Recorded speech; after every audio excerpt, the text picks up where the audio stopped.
Salut tout le monde, moi c'est Diama de la conciergerie Airbnb Sénégal. Bienvenue à la première chaîne YouTube dédiée à l'investissement immobilier au Sénégal, notamment à la location saisonnière. Bonne et heureuse année à vous tous. J'espère que vous avez fait une bonne année 2023 et que cette année vous avez vraiment beaucoup d'objectifs liés à l'investissement immobilier, à la manière d'investir, de faire de l'argent en tout cas au Sénégal ou bien ailleurs. Donc on vous souhaite bonne chance pour cette année et bonne et heureuse année 2024 pour vous toutes.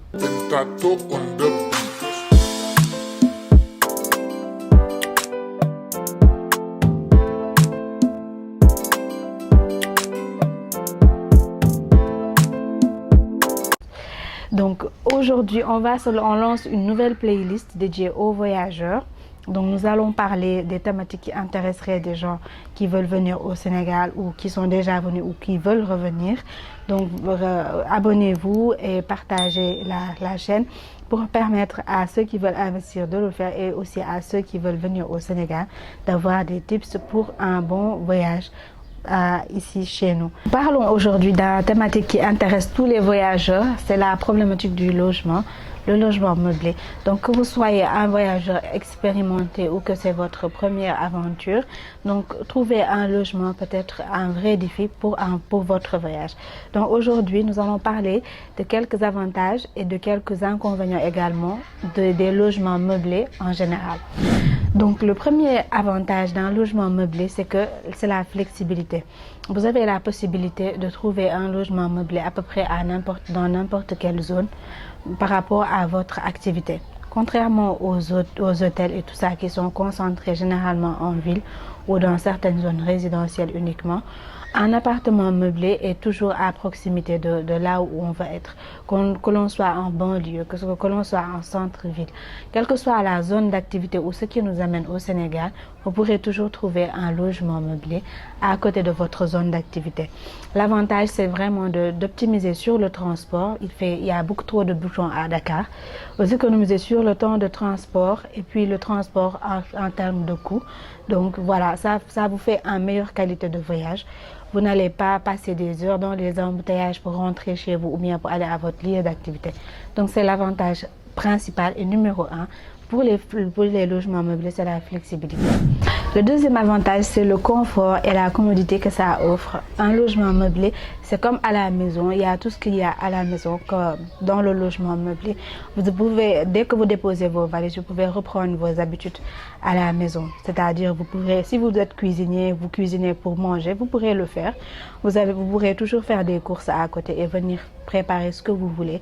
Donc, vous faites comme à la maison. Vous avez tous les équipements que vous pourrez avoir à la maison, moderne et tout, et une bonne literie, de jolis meubles et tout ça. Donc c'est la commodité, c'est commode, c'est comme à la maison. Donc dès que vous déposez vos valises, vous prenez vos marques, vous pourrez faire comme chez vous. Le troisième avantage, ce sera une économie de temps et d'argent, parce que quand vous arrivez dans un logement meublé bien fait, vous avez des consommables qui sont mis à disposition, tels que tout ce qui est papier toilette, tout ce qui est lave-vaisselle, tout ce qui est lave-main. Des fois, vous avez de petits savons pour la douche. Vous avez aussi des serviettes qui sont mises à disposition. Donc, dès que vous vous installez, vous pourrez déjà profiter de ces trucs-là sans les acheter. Ils seront mis à disposition dans le logement. Alors, avant de passer aux inconvénients, n'hésitez pas à vous abonner et à partager la chaîne pour plus de contenu. Donc, pour les inconvénients, le premier inconvénient qu'on peut avoir pour un logement meublé, c'est peut-être l'inconformité entre les peut-être photos et ce que vous allez trouver dans la villa ou dans le logement en tout cas. Ça arrive souvent que les photos ne reflètent pas la réalité du logement en question et que vous arrivez dans l'appartement et voilà, vous êtes surprise, il n'y a pas les photos et la réalité, c'est pas la même chose. Il y a du matériel défectueux, en tout cas. Ce qui vous a été vendu et ce que vous avez reçu n'est pas pareil. Donc ça, c'est un des inconvénients majeurs et vous n'avez presque aucun moyen de vérifier. Même si c'est sur des sites de réservation que vous vous êtes passé, vous n'êtes pas à l'abri de ça, de réserver un logement qui n'est pas en réalité le logement dans lequel vous allez séjourner. c'est des désagréments qui peuvent arriver. Donc, et si vous n'avez personne ici pour venir visiter pour vous, vous n'avez aucun moyen de contrôler en avance ce paramètre-là. Donc, c'est un des inconvénients. Vous allez réserver quelque chose que vous n'avez jamais vu et vous allez arriver sur place. Il va y avoir des différences notoires, on va dire, et qui peuvent vous mettre mal à l'aise pour votre séjour. Donc ça, c'est un des inconvénients principaux, malheureusement, pour les logements meublés. Le deuxième inconvénient, c'est par rapport au coût. Ça peut être assez cher. Si vous avez un nombre de jours limité, on va dire, parce que le tarif est dégressif suivant la durée. Donc, vous pourrez avoir un truc qui se loue 60 000 jours, qui peut, pour les longs séjours, peut aller jusqu'à 35 000 jours. Ça peut vous revenir jusqu'à 35 000 jours. Donc, pour les courts séjours, ça peut être assez cher. Mais pour les longs séjours, ça peut être optimisé. Le troisième inconvénient, c'est le manque de personnalisation dans les logements meublés. Genre, comme à la maison, vous ne pourrez pas mettre vos photos, on va dire, sur les murs et tout ça. Par contre, vous pourrez mettre des choses à poser dans le cas d'un logement, d'un long séjour, par exemple. Si vous devez rester dans une maison un an, et poussière, vous pourrez peut-être poser des photos, mais rien qui transforme le bien en question. Genre, vous ne devez pas percer les murs, vous ne pouvez pas coller au mur et tout. Ce que vous pouvez faire, c'est poser des trucs. Soit si vous voulez améliorer la déco, poser des choses, poser vos photos et tout ça. Vous pouvez faire ça.